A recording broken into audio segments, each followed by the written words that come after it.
Hello and welcome back to the channel, and an extremely windy day up here in the Isle of Skye.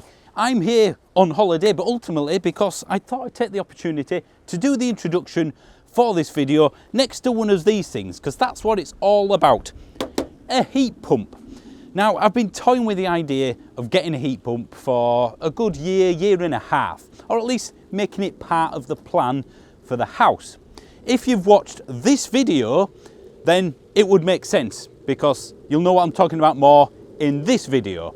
Ultimately, that tells you that over the last 6 to 7 years, we've had a plan to reduce the footprint of the house, as well as reduce the running costs of the energy and, the heating and all the usual sort of stuff. So ultimately, as a long-term plan, it should be financially beneficial. And that's what I've been looking at in terms of heat pumps. I think after all this research, after a year of looking at it, speaking to people who have very much opposite opinions on the same thing, I think I've finally come to the conclusion about whether or not I should get one of these heat pumps.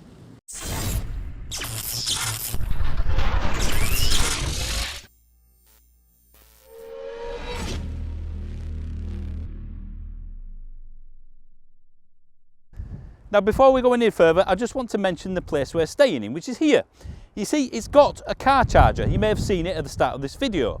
That's how we found this holiday let. We found the charger, we looked at the place and thought, yep, that'll do us. And 40 miles from the nearest working rapid charger, it doesn't matter, because this makes it phenomenally easier. And check out the view. Now, I should point out, there is no link to the channel. They don't know I'm doing this. I'm mentioning their web address, which is this one right here, because I think more Airbnbs or holiday lets should do this very thing. Get a charger installed, it brings you customers. Just as we've effectively come here purely because it had a charger, or rather we found it because it had a charger and then decided to stay. It needs incentivising. More people need to put chargers in holiday lets. So it's, well, good for us both. I get a charge, you get more custom. Although I have had to wait 3 hours for the weather to get slightly nicer so I can film this bit outside. I think I've got all the water out of my ear now, and of course the weather's got better now I've come inside. Right, now back to the heat pumps. Again, spoken to lots of people, some giving me completely conflicting data, but ultimately I've come to the conclusion that for us, for our house, because let's face it, everybody's different. What I do doesn't necessarily mean it's the best for you in your situation. But for us, I've decided that a heat pump is not the best solution that we can justify. I'm not saying it wouldn't be more efficient than this method or the path that I'm going down, but given the expense, given other factors I'll come to in the video, it's just not the right fit for us. So let me kind of guide you down the path of how I've arrived to that conclusion. I have a solar array, 4 panels on one side, 10 on the other. It's an east-west array, so it's by far not the most efficient. On a grey day, not October right now, back in North Yorkshire anyway, 2 to 4 kilowatt hours. Sunnier day, maybe 6, 7. So it's not generating a ton. And it will never generate, apart from kind of the middle summer months, it will never generate more than the house uses on any average given day. Of course, excluding any EV charging right now. So because I've got the 8.2 kilowatt hour Give Energy battery as well, all the excess solar that I have gets soaked up by the battery, and then I can use that to power the house, doing normal stuff, light bulbs, TVs, that sort of thing. For the evening and the night, and then the sun comes out the next morning and so forth. I'm also on a time of day tariff, which most people will know about, Octopus Go. That gives me 4 hours at a much cheaper rate, and then the other 20 hours at a much more expensive rate. So at the moment that's 5p, and once it renews anyway, about 25p nearly. So it's clearly in my interest to use that 4 hour off-peak period for as much, or if possible, everything. The battery gets topped up at 5p and the sun does the rest. It kind of moves each day depending on what the next day's prediction is in terms of how much generation is likely. So effectively the house is taken care of with the battery and the panels. That means that any solution to electrify my heating, because at the moment I have gas central heating for hot water and the house to to heat it up, obviously, it's on demand and it's about 13 years old, working fine, so I don't need to replace it now. But ultimately, all the electrification that would move to would have to come from the grid. So I want to electrify my heating and hot water. That's coming from all the grid, because the solar panels, yeah, I'm going to get some in the middle of summer when I don't really need it. But ultimately, the house is taken care of, so that just leaves that. What I want to do then is move all that heating and hot water as much as possible, maybe completely, to the off-peak period. So I'll have 4 hours to save up enough energy, whether that's electrical energy or thermal storage, to then be released through that 20-hour period, the rest of the day, to keep the house warm, to keep my hot water warm and so forth. Yes, I can incorporate a heat pump in that. So let's imagine I have a thermal store which stores enough for my hot water and my heating.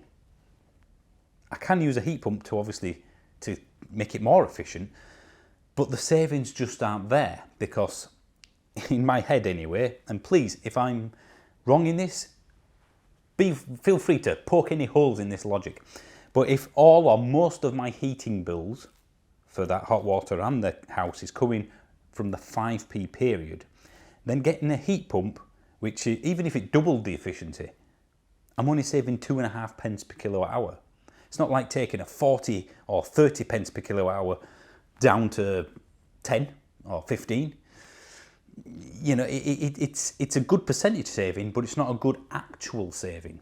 Bear in mind the cost of the heat pump. I can still get the thermal stores, get them to charge from the grid at 5p, at least for the foreseeable future, and then release during the day. The heat pump would make that more efficient, but I've spent a ton of money just to get that extra little bit of saving. So I've had a few quotes for an ESSOS heat pump, and it's between £10,000 and £12,000 for us in our house. The RHI grant, which is still around for now, I think it ends March, April-ish next year. I've been told that I would be eligible for £5,600 back over 7 years. So even if I'm happy to play the long game, I'm still looking at £5,500-ish to install an ESSOS heat pump, long term. That's a lot of money, and that would be on top of all the thermal store or whatever I decide to do as well. So this is my train of thought. The efficiency will be there if done properly. The savings will be there, but not enough to justify the outlay. Even if there was a £5,000 grant that the government keep on banging on about for ESSOS heat pumps, I'm still looking at £5,500-ish. Even if I get that all in one go, it's a big outlay for just a bit of saving at the cheap nighttime rate. The people who use their heat pump during the day because they've got solar panels, so they're using free energy, again, that's irrelevant to me, because all my energy from my panels goes to the house or into the battery which powers the house.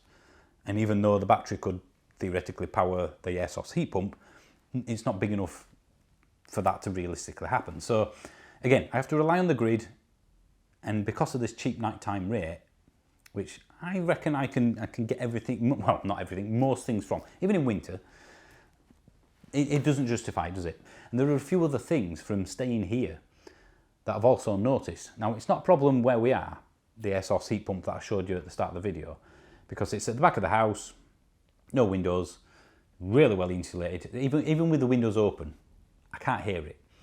But when I was stood next to it and it was running, I could. There was a definite noise there. Where we would have to put our ESSOS heat pump outside, our bedroom window would be directly above it. I mean, there's going to be a story or two in the way, don't get me wrong, but that window's more often than not open. Apart from if it's freezing in winter, it's closed, but my wife's really hot in bed, what can I say? We've always got a window open, which annoys me, but she needs it. You know exactly what I'm talking about there, innuendos aside. So we would hear that. And even though you can maybe get quieter heat pumps than that one, over time, I've been told by many people, it does get a little bit noisier. Then you've got the maintenance of it and other things that need to be factored in. So we're back to this cost saving, hassle of install, the extra complexity. So my plan is to effectively try and find something, maybe something like a sun amp, Mixergy do the water tank thing, of course. There is something, what was it called? I'll try and find it for you that I thought was quite interesting. It's quite new. I'm not sure if it's fully to the market. Tepio. It's effectively a boiler which uses the same sort of thermal storage, I think, as sun amp, or at least similar. So it replaces your boiler, stores energy and powers it that way. And I presume if there isn't enough energy, it then gets it from the grid. So that's kind of what I'm after. Although there might be other stuff and this isn't in the market yet. But ultimately, store lots of energy, release it to my radiators when necessary during the day and hot water as well, and act as an electric boiler for those times where there's not enough stored. So it's that sort of thing I'm looking at. That would give me, well, a pretty decent, efficient system. I don't mind an electric boiler. It's just electricity is so expensive. It doesn't make sense financially at all. I mean, close to it compared to a gas boiler. But if all that electricity comes at the 5p rate or whatever the equivalent is, because it will probably do that, there will always be that big gulf between on peak and off peak, then I think that's acceptable. I can do that. It's all electric.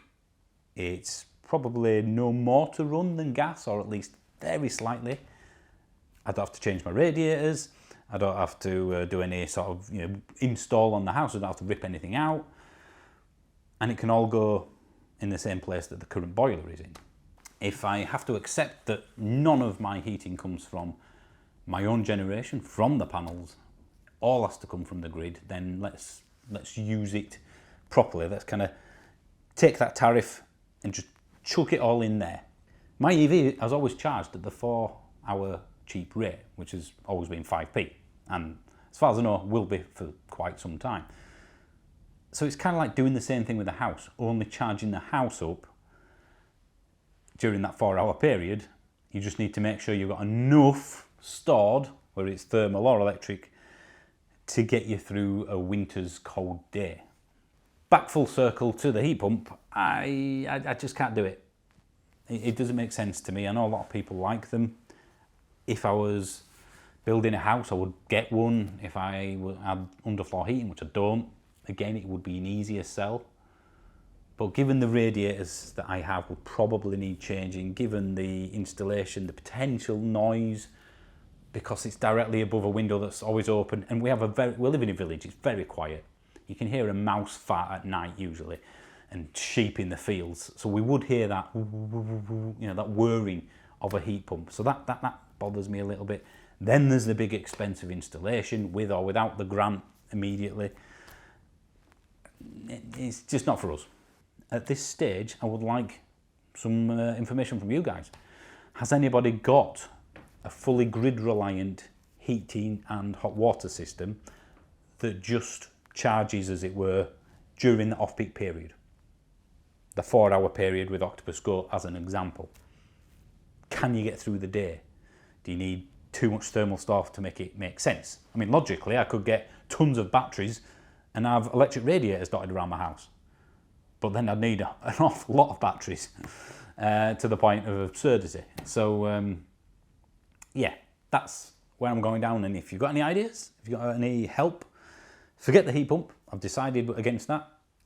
Stick with this thermal store idea, charging at cheap nighttime rate. Thank you for watching. And remember, people who are members get to see this a week early. There are members only videos that you get the podcast early, all for 99p. You can pay more if you wish, brilliant if you can. I think that's a Billy bargain. So yes, thank you. Subscribe if you aren't, become a member if you are. Usual sales pitch. Press lots of buttons, like and yada yada yada. We're all used to this by now, aren't we, on YouTube? So yeah, thank you for watching, guys. I'll see you soon.